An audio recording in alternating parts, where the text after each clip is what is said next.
In this lecture, you are going to learn about the basic understanding of research methodology subject. What are the different types of research and then the classification of research, and finally we are going to learn about the research process. Mainly it composed of 6 different steps of research process. So that is what we are going to learn in today's lecture. Okay, today I'll try to make it a brief lecture so we can finish it within 1 hour hopefully. Okay, so let's start with the defining what is research methodology. So we have to understand the concept first, and later on we'll see whether this word has been interpreted or misinterpreted in different contexts. So that I'm going to tell you the first definition of research methodology.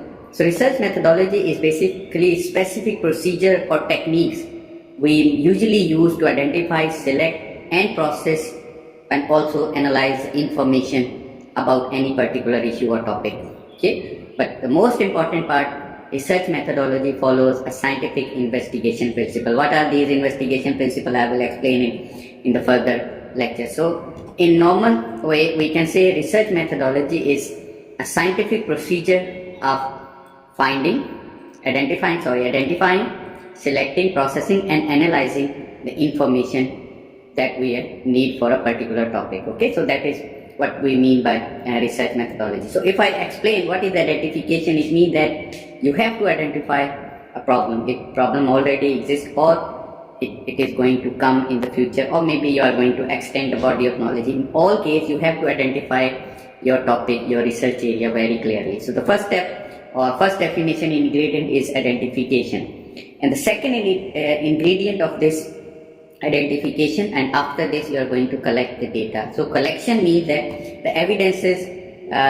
you can consider them in the form of the data. The data consists of many different types. So these are all evidences which you collect to process and analyze information. Okay, so collect and then you do analyze.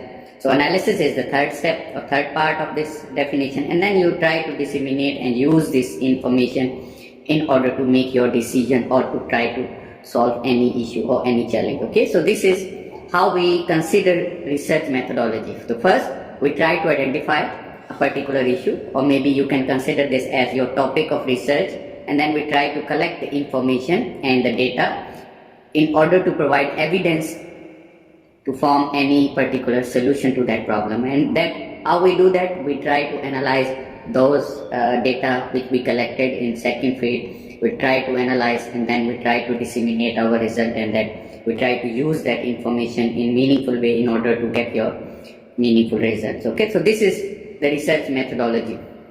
Now